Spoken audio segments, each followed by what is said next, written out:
एक भक्त श्री राम कृष्ण परमहंस से पूछते हैं कि अहंकार कब जाता है।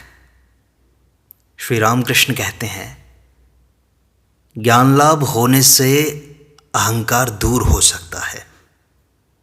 ज्ञान लाभ होने से समाधि होती है। जब समाधि होती है तभी अहंकार जाता है। ऐसा ज्ञान लाभ बड़ा कठिन है। वेदों में कहा है कि मन सप्तम भूमि पर जाने से समाधि होती है। समाधि होने से ही अहंकार दूर हो सकता है। मन प्रायः प्रथम 3 भूमियों में रहता है, लिंग, गुदा और नाभि। ये ही वे 3 भूमियां हैं। तब मन संसार की ओर, कामिनी कांचन की ओर खिंचा रहता है। जब मन हृदय में रहता है तब ईश्वरीय ज्योति के दर्शन होते हैं। वह मनुष्य ज्योति देखकर कह उठता है, यह क्या है, आश्चर्य है। इसके बाद मन कंठ में आता है।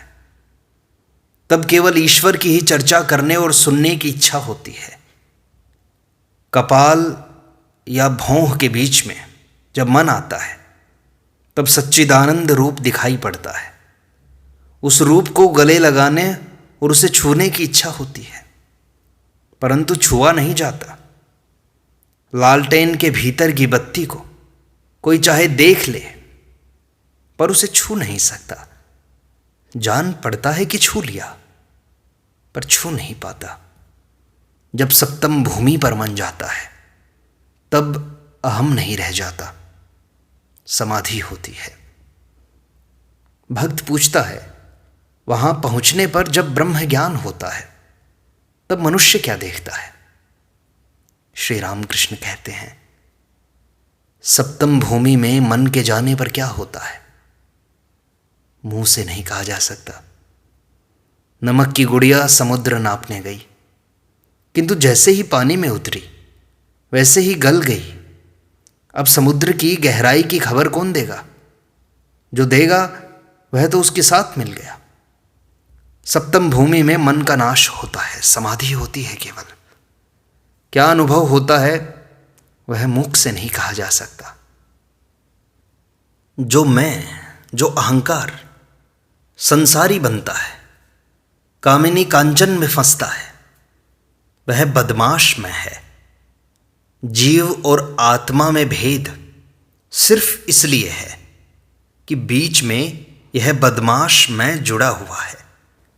पानी पर अगर लाठी डाल दी जाए तो पानी 2 हिस्सों में बटा हुआ दिखाई पड़ता है, परंतु वास्तव में एक ही तो पानी है। लाठी के कारण उसके 2 हिस्से नजर आते हैं। यह लाठी इस बदमाश अहम की है। लाठी उठा लो, संपूर्ण जल एक हो जाएगा। बदमाश मैं वह है जो कहता है, मुझे नहीं जानते हो, मेरे पास इतने रुपए हैं, क्या मुझसे भी कोई बड़ा आदमी है। यदि किसी ने 10 रुपए चुरा लिए तो पहले वह चोर से रुपए छीन लेता है, फिर चोर की ऐसी मरम्मत करता है कि पसली पसली ढीली कर देता है। इतने पर भी उसको नहीं छोड़ता, पहरे वाले के हाथ सौंपता है और सजा दिलवाता है। बदमाश मैं कहता है, अरे इसने मेरे 10 रुपए चुराए थे, अरे इतनी हिम्मत इसकी। इस पर विजय कहते हैं, यदि बिना अहम के दूर हुए सांसारिक भोगों से पिंड नहीं छूटने का, समाधि नहीं होने की, तो ज्ञान मार्ग पर आना ही अच्छा है, क्योंकि उससे समाधि होगी। यदि भक्ति योग में अहम रह जाता है तो ज्ञान योग ही तो अच्छा ठहरा। श्री रामकृष्ण कहते हैं, समाधि प्राप्त होकर 1-2 मनुष्यों का अहंकार जाता है अवश्य, परंतु प्रायः नहीं जाता। लाख विचार करो पर देखना कि अहम घूम घाम कर फिर उपस्थित है। आज बरगद का पेड़ काट डालो, कल सुबह को उसमें अंकुर निकला हुआ ही देखोगे। ऐसी दशा में यदि मैं नहीं दूर होने का तो रहने दो, दास मैं बना हुआ है। हे ईश्वर, तुम प्रभु हो, मैं दास हूँ, इसी भाव में रहो। मैं दास हूँ, मैं भक्त हूँ, ऐसे मैं में दोष नहीं। मिठाई खाने से अम्लशूल होता है, पर मिश्री मिठाइयों में नहीं गिनी जाती। देखो, ज्ञान योग बड़ा कठिन है। देहात्म बुद्धि का नाश हुए बिना ज्ञान नहीं होता।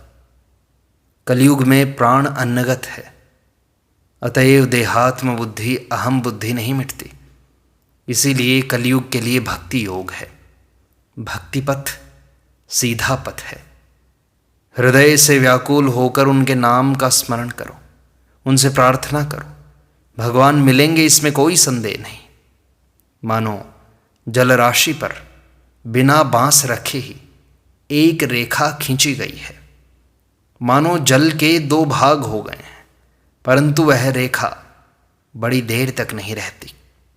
दास में या भक्त का मैं अथवा बालक का मैं, ये सब मैं की रेखाएं मात्र हैं।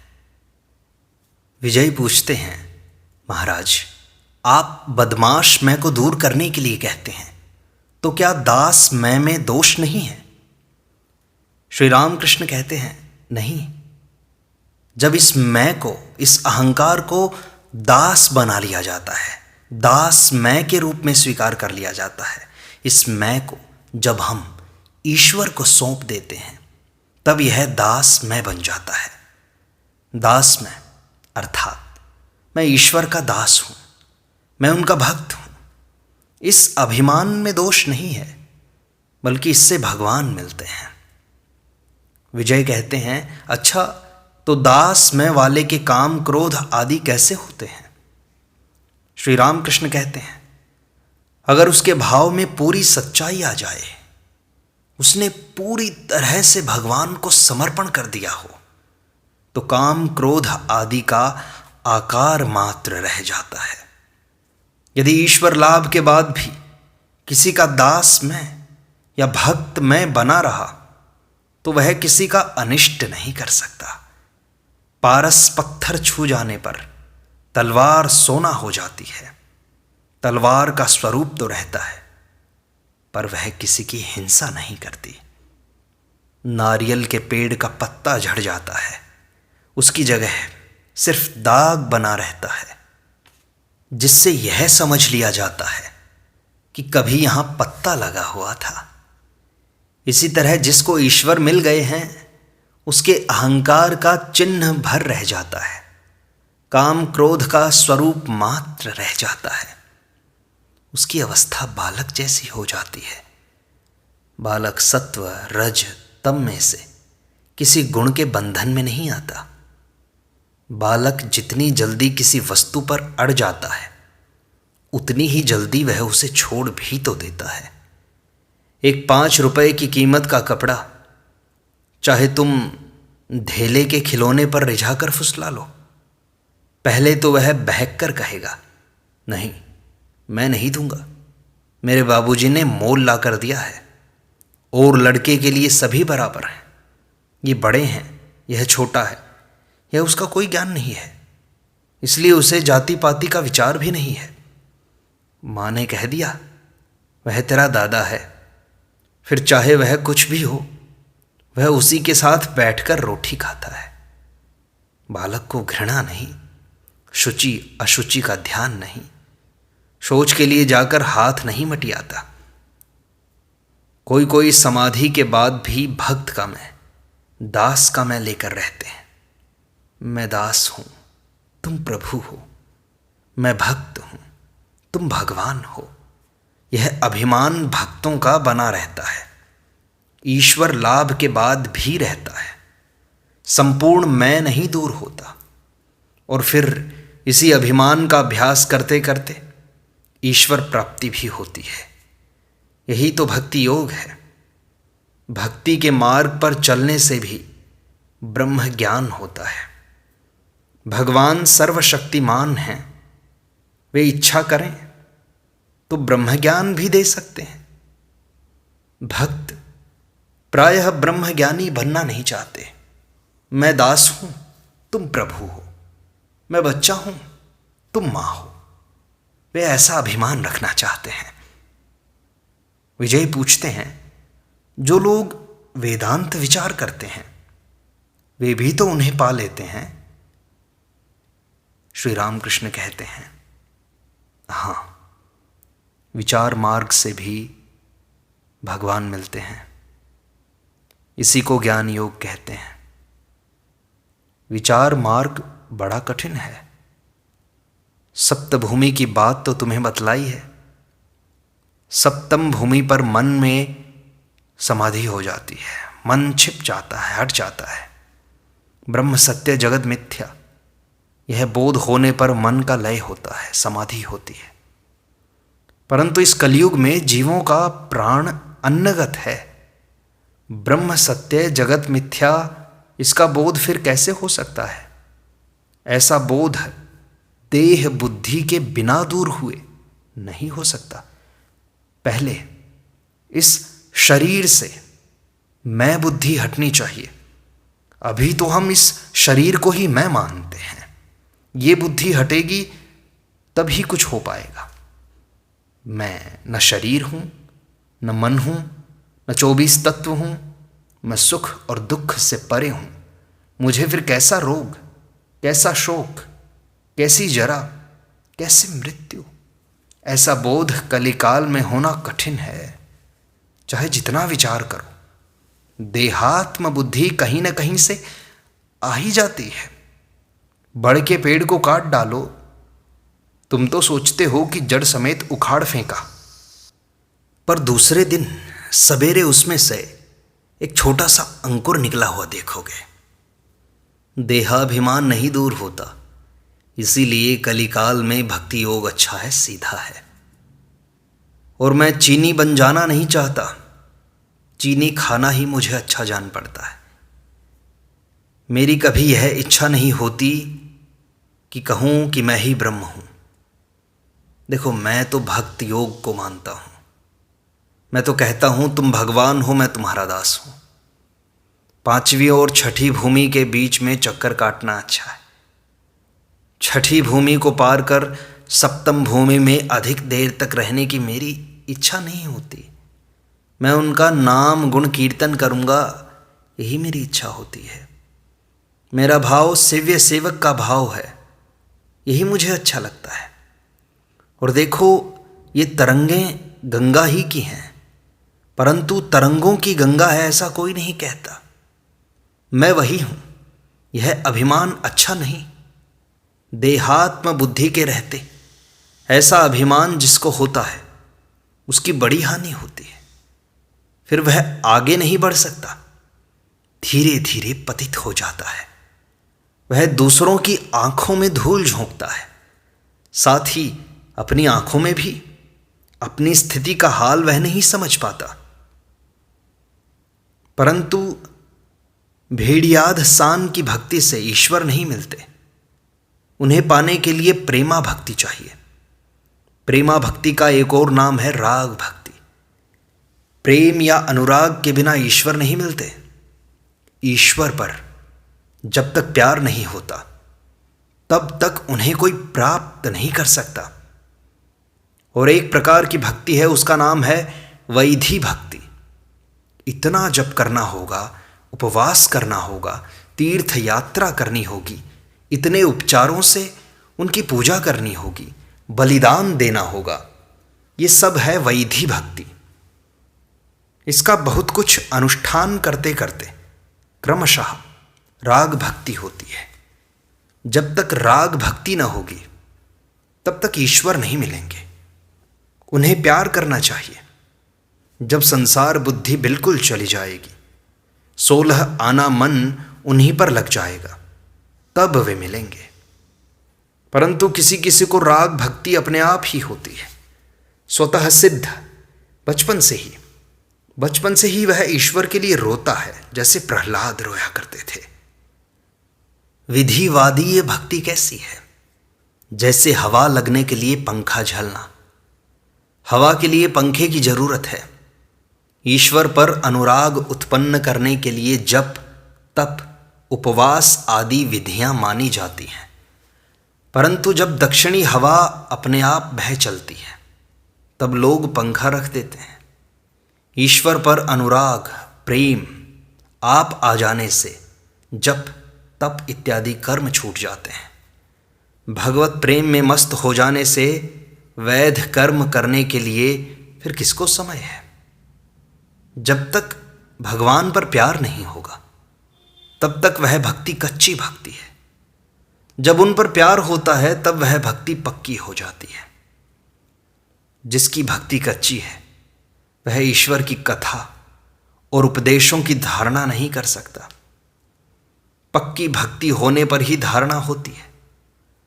फोटोग्राफ के शीशे पर अगर स्याही लगी हो तो जो चित्र उस पर पड़ता है वह ज्यों का त्यों उतर जाता है, परंतु सादे शीशे पर चाहे हजारों चित्र दिखाए जाएं, एक भी नहीं उतरता। शीशे पर से चित्र हटा कि वही ज्यों का त्यों सफेद शीशा। ईश्वर पर प्रीति हुए बिना उपदेशों की धारणा नहीं होती। विजय पूछते हैं, महाराज, ईश्वर को कोई प्राप्त करना चाहे, उनके दर्शन करना चाहे तो क्या सिर्फ भक्ति से काम चल जाएगा? श्री रामकृष्ण कहते हैं, हाँ, भक्ति ही से उनके दर्शन होते हैं, परंतु पक्की भक्ति चाहिए, प्रेमा भक्ति, राग भक्ति चाहिए। उसी भक्ति से उन पर प्रीति होती है। जैसा बच्चों का माँ पर प्यार, माँ का बच्चे पर प्यार और पत्नी का पति पर प्यार होता है। इस प्यार, इस राग भक्ति के होने पर स्त्री, पुत्र और आत्मीय परिवार की ओर पहले जैसा आकर्षण नहीं रह जाता। फिर तो उन पर दया होती है। घर द्वार विदेश जैसा जान पड़ता है। उसे देखकर सिर्फ एक कर्म भूमि का ख्याल जागता है। जैसे घर देहात में और कलकत्ता है कर्म भूमि। कलकत्ते में किराए के मकान में रहना पड़ता है कर्म करने के लिए। ईश्वर पर प्यार होने से संसार की आसक्ति, विषय बुद्धि बिल्कुल जाती रहेगी। विषय बुद्धि का लेश मात्र रहते उनके दर्शन नहीं हो सकते। दिया सलाई अगर भीगी हो तो चाहे जितना रगड़ो वह जलती ही नहीं। 20 दिया सलाई व्यर्थ ही बर्बाद हो जाती हैं। विषयासक्त मन भीगी दिया सलाई है। श्री राधिका ने जब कहा, मैं सर्वत्र कृष्णमय देखती हूं, तब सखियां बोली, कहाँ, हम तो उन्हें नहीं देखती, तुम प्रलाप तो नहीं कर रही हो। श्रीमती बोली, सखियों, नेत्र में अनुराग का अंजन लगा लो, तभी उन्हें देखोगी। विजय से श्री रामकृष्ण कहते हैं, तुम्हारे ब्रह्म समाज ही के भजन में है, प्रभु, बिना अनुराग के यज्ञ याग आदि करके क्या तुम्हें जाना जा सकता है? यह अनुराग, यह प्रेम, यह सच्ची भक्ति, यह प्यार यदि एक बार भी हो तो साकार और निराकार दोनों मिल जाते हैं। विजय पूछते हैं, महाराज, क्या किया जाए कि ईश्वर दर्शन हो जाए? श्री रामकृष्ण कहते हैं, चित्त शुद्धि के बिना ईश्वर के दर्शन नहीं होते। कामिनी कांचन में पड़कर मन मलिन हो गया है, उसमें जंग लग गया है। सुई में कीच लग जाने से उसे चुंबक नहीं खींच सकता। मिट्टी साफ कर देने से ही चुंबक खींचता है। मन का मैल नेत्र जल से धोया जा सकता है। हे ईश्वर, अब ऐसा कोई काम न करूँगा, यह कहकर यदि कोई अनुताप करता हुआ रोए तो मैल धुल जाता है। तब ईश्वर रूपी चुंबक मन रूपी सुई को खींच लेता है। तब समाधि होती है, ईश्वर के दर्शन होते हैं। परंतु चेष्टा चाहे जितनी करो, बिना उनकी कृपा के कुछ नहीं होता। उनकी कृपा बिना उनके दर्शन नहीं मिलते। और कृपा भी क्या सहज ही होती है? अहंकार का संपूर्ण त्याग कर देना चाहिए। मैं करता हूँ, इस ज्ञान के रहते ईश्वर दर्शन नहीं होते। भंडार में अगर कोई हो और तब घर के मालिक से अगर कोई कहे कि आप खुद चलकर चीज़ें निकाल दीजिए, तो वह यही कहता है तो वहाँ एक आदमी, फिर मैं क्यों जाऊं? जो खुद कर्ता बना हुआ बैठा है, उसके हृदय में ईश्वर सहज नहीं आते। कृपा होने से दर्शन होते हैं। वे ज्ञान सूर्य हैं, उनकी एक ही किरण से संसार में है ज्ञान आलोक फैला हुआ है। उसी से हम एक दूसरे को पहचानते हैं और संसार में कितनी ही तरह की विद्याएं सीखते हैं। अपना प्रकाश यदि वे एक बार अपने मुख के सामने रखें तो दर्शन हो जाएं। सार्जेंट रात को अंधेरे में हाथ में लालटेन लेकर घूमता है, पर उसका मुख कोई नहीं देख पाता। पर उसी लालटेन के उजाले में वह सबको देखता है और आपस में सभी एक दूसरे का मुंह देखते हैं। यदि कोई सार्जेंट को देखना चाहे तो उससे विनती करे, कहे साहब जरा लालटेन अपने मुख के सामने लगाइए, आपको एक नज़र देख लूं भला। ईश्वर से प्रार्थना करनी चाहिए कि भगवान एक बार कृपा करके आप अपना ज्ञानालोक अपने श्रीमुख पर धारण कीजिए, मैं आपके दर्शन करूंगा। घर में यदि दीपक न जले तो वह दारिद्र्य का चिन्ह है। हृदय में ज्ञान का दीपक जलाना चाहिए। हृदय मंदिर में ज्ञान का दीपक जलाकर ब्रह्ममयी का श्रीमुख देखो। विजय अपने साथ दवा भी लाए हैं, श्री राम कृष्ण के सामने पिएंगे। दवा पानी में मिलाकर पी जाती है। श्री राम कृष्ण ने पानी मंगवाया। श्री राम कृष्ण अहेतुक कृपा सिंधु हैं। विजय किराए की गाड़ी या नाव द्वारा आने में असमर्थ हैं, इसलिए कभी कभी वे खुद आदमी भेजकर उन्हें बुला लेते हैं।